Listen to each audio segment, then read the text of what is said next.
ನಮಸ್ಕಾರ, ಸ್ಪೀಡ್ ನ್ಯೂಸ್ಗೆ ಸ್ವಾಗತ. ನಾನು ಚಂದ್ರಕಲಾ ನೂತನಗೌಡ. ನೋಡಿ, ಕೃಷ್ಣ ಬೈರೇಗೌಡರು ಕೂಡ ರಾಜೀನಾಮೆಯನ್ನ ಕೊಡ್ತಾರಾ? ಇದೀಗ ಸದ್ಯದಲ್ಲಿ ಕಾಂಗ್ರೆಸ್ ಪಾಳ್ಯದಲ್ಲಿ ಮೂಡ್ತಾ ಇರುವಂತಹ ಪ್ರಶ್ನೆ. ಯಾಕಂತಂದ್ರೆ ಡಿಕೆಶಿ ಸಂಪುಟದಲ್ಲಿ ಮುಗಿತಾನೆ ಇಲ್ಲ ಖ್ಯಾತೆ. ಸ್ಪಷ್ಟತೆ ಸಿಗೋವರೆಗೂ ಕೂಡ ಸ್ವೀಕರಿಸಲ್ವಂತೆ ಖಾತೆಯನ್ನ ಕೃಷ್ಣ ಬೈರೇಗೌಡರು ಪಟ್ಟಿಡಿದು ಬಿಟ್ಟಿದ್ದಾರೆ. ಖಾತೆ ಹಂಚಿಕೆ ಆದರೂ ಅಧಿಕಾರ ತೆಗೆದುಕೊಳ್ತಾ ಇಲ್ಲ ಸಚಿವರು. ಬೆಂಗಳೂರು ಅಭಿವೃದ್ಧಿ ಖಾತೆಯಲ್ಲಿ ಪ್ರಮುಖ ವಿಭಾಗಗಳೇ ಇಲ್ವಾ? ಹೈಕಮಾಂಡ್ ಭೇಟಿಗೆ ತೆರಳಿದ್ದಾರೆ ಕೃಷ್ಣ ಬೈರೇಗೌಡರು. ನೋಡಿ, ರಾಜ್ಯ ರಾಜಕಾರಣದಲ್ಲಿ ಮತ್ತೊಂದು ಪ್ರಮುಖ ಬೆಳವಣಿಗೆ ಆಗಿದ್ದು ಬೆಂಗಳೂರು ಅಭಿವೃದ್ಧಿ ಖಾತೆ ಹಂಚಿಕೆ ವಿಚಾರದಲ್ಲಿ. ಬೆಂಗಳೂರು ಅರ್ಬನ್ ಡೆವಲಪ್ಮೆಂಟ್ ವಿಚಾರಕ್ಕೆ ಸಂಬಂಧಪಟ್ಟಂತೆ ಅಸಮಾಧಾನ ಅನ್ನೋದು ಇದೀಗ ದೆಹಲಿ ಅಂಗಳ ಕೂಡ ತಲುಪಿದೆ. ತಮಗೆ ನೀಡಿರುವಂತಹ ಬೆಂಗಳೂರು ಅಭಿವೃದ್ಧಿ ಇಲಾಖೆಯಲ್ಲಿ ಪ್ರಮುಖ ವಿಭಾಗಗಳೇ ಇಲ್ಲದೆ ಇರುವುದಕ್ಕೆ ಅಸಮಾಧಾನಗೊಂಡಿರುವಂತಹ ಸಚಿವ ಕೃಷ್ಣ ಬೈರೇಗೌಡರು ಶಾಸಕ ರಿಜ್ವಾನ್ ಅರ್ಷದ್ ಅವರೊಂದಿಗೆ ತುರ್ತಾಗಿ ದೆಹಲಿಗೆ ಪ್ರಯಾಣವನ್ನು ಬೆಳೆಸಿದ್ದಾರೆ. ರಾಷ್ಟ್ರೀಯ ನಾಯಕರಾಗಿರುವಂತಹ ರಾಹುಲ್ ಗಾಂಧಿ ಅವರನ್ನ ನೇರವಾಗಿ ಭೇಟಿಯಾಗಿ ಸಚಿವ ಸ್ಥಾನದ ವ್ಯಾಪ್ತಿಯ ಹಕ್ಕು ಮಂಡಿಸುವುದಕ್ಕೆ ಅವರು ಮುಂದಾಗಿದ್ದಾರೆ ಅಂತ ಮೂಲಗಳು ಕೂಡ ಮಾಹಿತಿಯನ್ನ ನೀಡಿರುವಂಥದ್ದು. ನೋಡಿ, ಬೆಂಗಳೂರು ಅಭಿವೃದ್ಧಿ ಖಾತೆಯು ಬಿಡಿಎ ಮತ್ತು ಬಿಎಂಆರ್ಡಿಎ ಇಲ್ಲದೆ ಪರಿಪೂರ್ಣ ಅಲ್ಲ ಅನ್ನೋದು ಅವರ ವಾದ ಆಗಿದೆ.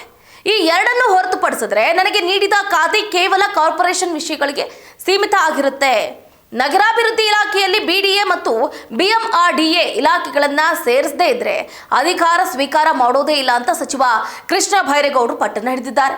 ನೋಡಿ, ಈ ಸಂಬಂಧ ರಾಜ್ಯ ಕಾಂಗ್ರೆಸ್ ಉಸ್ತುವಾರಿ ರಣದೀಪ್ ಸಿಂಗ್ ಸುರ್ಜೇವಾಲಾ ಅವರ ಬಳಿ ನಮ್ಮ ಅಸಮಾಧಾನವನ್ನ ವ್ಯಕ್ತಪಡಿಸಿದ್ದಾರೆ ಅಂತ ವರದಿಯಾಗಿದೆ. ಬೆಂಗಳೂರು ಅಭಿವೃದ್ಧಿ ಇಲಾಖೆಗೆ ರಾಮಲಿಂಗಾರೆಡ್ಡಿ ಅವರು ಕೂಡ ಆಕಾಂಕ್ಷಿಯಾಗಿದ್ರು. ಆದರೆ ಕೃಷ್ಣ ಬೈರೇಗೌಡ ಅವರಿಗೆ ನೀಡಲಾಗಿದೆ.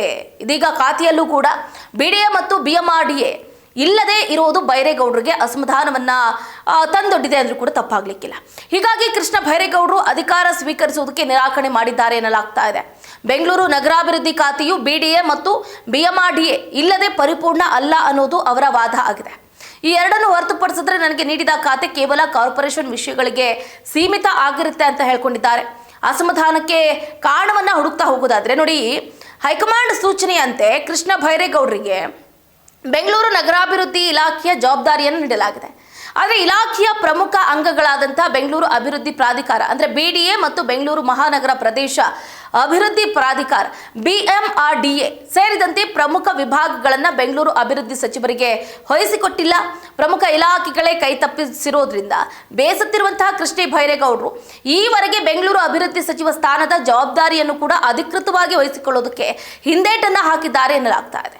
ಈ ಬೆಳವಣಿಗೆಯು ಮುಖ್ಯಮಂತ್ರಿ ಡಿಕೆ ಶಿವಕುಮಾರ್ ನೇತೃತ್ವದ ಸರ್ಕಾರಕ್ಕೆ ಹೊಸ ತಲೆನೋವಾಗಿ ಪರಿಣಮಿಸಿರುವಂಥದ್ದು. ಸಂಪುಟ ಸಹೋದ್ಯೋಗಿಗಳಿಂದಲೇ ಮೂಡಿ ಬರ್ತಾ ಇರುವಂತಹ ಈ ಅಸಮಾಧಾನ ಸರ್ಕಾರದ ಪಾಲಿಗೆ ಮೂರನೇ ಬಂಡಾಯದ ಬಾವುಟಾನ ಅನ್ನುವ ಚರ್ಚೆ ಕೂಡ ಇದೀಗ ರಾಜಕೀಯ ವಲಯದಲ್ಲಿ ಜೋರಾಗಿದೆ. ತಮಗೆ ನೀಡಲಾಗಿರುವ ಇಲಾಖೆಯಲ್ಲಿ ಪ್ರಮುಖ ಇಲಾಖೆಗಳೇ ಇಲ್ಲದೆ ಇರೋದನ್ನ ಮತ್ತು ಖಾತೆಯ ವ್ಯಾಪ್ತಿಯನ್ನ ಕಡಿತಗೊಳಿಸಿರೋದನ್ನ ನೇರವಾಗಿ ಕಾಂಗ್ರೆಸ್ ಹೈಕಮಾಂಡ್ ಹಾಗೆ ರಾಹುಲ್ ಗಾಂಧಿ ಅವರ ಗಮನಕ್ಕೆ ತರುವುದು, ಜೊತೆಗೆ ಇಲಾಖೆಯ ಪೂರ್ಣ ಜವಾಬ್ದಾರಿಯ ಹಕ್ಕನ್ನ ತಮಗೆ ನೀಡುವಂತೆ ಒತ್ತಾಯಿಸುವುದು ಕೃಷ್ಣ ಬೈರೇಗೌಡರ ಮುಖ್ಯ ಉದ್ದೇಶವಾಗಿದೆ. ಇನ್ನು ಶಾಸಕ ರಿಜ್ವಾನ್ ಅರ್ಷದ್ ಅವರೊಂದಿಗೆ ದೆಹಲಿಗೆ ತೆರಳಿದ್ದಾರೆ ಕೃಷ್ಣ ಬೈರೇಗೌಡರು. ಅವರ ಮುಂದಿನ ನಡೆ ಹಾಗೆ ಹೈಕಮಾಂಡ್ ನೀಡಿರುವ ಭರವಸೆಯ ಮೇಲೆ ಇಡೀ ರಾಜ್ಯ ರಾಜಕಾರಣದ ಕಣ್ಣು ನೆಟ್ಟಿದೆ. ನೋಡಿ, ಒಂದು ಕಡೆ ರಾಮಲಿಂಗಾರೆಡ್ಡಿ ಅವರು ಕೂಡ ನನಗೆ ಬೆಂಗಳೂರು ನಗರಾಭಿವೃದ್ಧಿ ಖಾತೆಯೇ ಬೇಕು ಅಂತ ಪಟ್ಟಣ ಹಿಡಿದಿದ್ರು. ಯಾಕಂತಂದ್ರೆ 2023ರಲ್ಲೇ ಅವರಿಗೆ ಬೆಂಗಳೂರು ನಗರಾಭಿವೃದ್ಧಿ ಸಿಗುತ್ತೆ ಅಂತ ಎಕ್ಸ್ಪೆಕ್ಟ್ ಮಾಡಲಾಗಿತ್ತು. ಆದರೆ ಆ ಬೆಂಗಳೂರು ನಗರಾಭಿವೃದ್ಧಿಯನ್ನ ಡಿಕೆ ಶಿವಕುಮಾರ್ ಅವರು ವಹಿಸಿಕೊಂಡಿದ್ರು. ಅವರಿಗೆ ಮುಖ್ಯಮಂತ್ರಿ ಸ್ಥಾನ ಕೊಡಕ್ಕಾಗಲಿಲ್ಲ ಅಂತ ಹೇಳ್ಬಿಟ್ಟು ಕೆಪಿಸಿಸಿ ಅಧ್ಯಕ್ಷ ಸ್ಥಾನ, ಡಿಸಿಎಂ ಸ್ಥಾನ ಹಾಗೆ ಬೆಂಗಳೂರು ನಗರಾಭಿವೃದ್ಧಿಯನ್ನ ಡಿಕೆ ಶಿವಕುಮಾರ್ ಅವರೇ ಆಡಳಿತವನ್ನ ನಡೆಸ್ಕೊಂಡು ಹೋಗಿದ್ರು. ಸೊ ಹಾಗಾಗಿ 2023ರಲ್ಲಿ ರಾಮಲಿಂಗಾರೆಡ್ಡಿ ಅವರಿಗೆ ಕೈ ತಪ್ಪಿತು. ಬಟ್ ಈ ಬಾರಿ ಅಂದ್ರೆ ಡಿಕೆ ಶಿವಕುಮಾರ್ ಅವರು ರಾಮಲಿಂಗಾರೆಡ್ಡಿ ಅವರಿಗೆ ಈ ಅಸಮಾಧಾನ ಯಾವಾಗ ಸ್ಫೋಟಗೊಂಡಿತ್ತೋ ಆ ಸಂದರ್ಭದಲ್ಲಿ ರಾಮಲಿಂಗಾರೆಡ್ಡಿ ಅವರ ನಿವಾಸಕ್ಕೆ ಹೋಗ್ತಾರೆ. ಸರ್, ದಯವಿಟ್ಟು ಬೇಸರ ಆಗಬೇಡಿ, ನಾನು ಮುಖ್ಯಮಂತ್ರಿ ಆಗ್ತೀನಿ, ಆ ಸಂದರ್ಭದಲ್ಲಿ ನಿಮಗೆ ಬೆಂಗಳೂರು ನಗರಾಭಿವೃದ್ಧಿ ಖಾತೆಯನ್ನು ಕೊಡ್ತೀನಿ, ಡೋಂಟ್ ವರಿ ಅಂತ ಹೇಳಿರ್ತಾರೆ. ಸೊ ಹಾಗಾಗಿ ರಾಮಲಿಂಗಾರೆಡ್ಡಿ ಅವರು ಕೂಡ ಎಕ್ಸ್ಪೆಕ್ಟೇಷನ್ ಅನ್ನ ಇಟ್ಕೊಂಡಿರ್ತಾರೆ. ಡಿಕೆ ಶಿವಕುಮಾರ್ ಅವರು ಕೊಟ್ಟ ಮಾತಿನಂತೆ ನಡ್ಕೊಳ್ತಾರೆ, ಅದರಲ್ಲಿ ಯಾವುದೇ ರೀತಿಯಾದಂತಹ ಅನುಮಾನ ಇಲ್ಲ, ನಾನೇ ಬೆಂಗಳೂರಿಗೆ ದೊರೆ ಅಂತ ಅನ್ಕೊಂಡಿರ್ತಾರೆ. ಆದರೆ ಹೈಕಮಾಂಡ್ನ ನಾಯಕರ ನಿಲುವೇ ಬೇರೆ ಆಗಿದೆ. ನೋಡಿ, ಕೃಷ್ಣ ಬೈರೇಗೌಡರಿಗೆ ಬೆಂಗಳೂರು ನಗರಾಭಿವೃದ್ಧಿ ಖಾತೆ ಖಾತೆಯನ್ನ ನೀಡೋದ್ರ ಮುಖಾಂತರ ರಾಮಲಿಂಗಾರೆಡ್ಡಿ ಅವರಿಗೆ ಜಲಸಂಪನ್ಮೂಲ ಖಾತೆಯನ್ನ ಕೊಟ್ಟೇ ಬಿಡ್ತಾರೆ. ಆಗ ಭುಗಿಲುಗೊಂಡಂತಹ ಸ್ಫೋಟ ಏನಿದೆಯಲ್ಲ, ಕಾಂಗ್ರೆಸ್ ಪಾಳೆಯವನ್ನೇ ಶೇಕ್ ಮಾಡಿಬಿಡ್ತಿದೆ.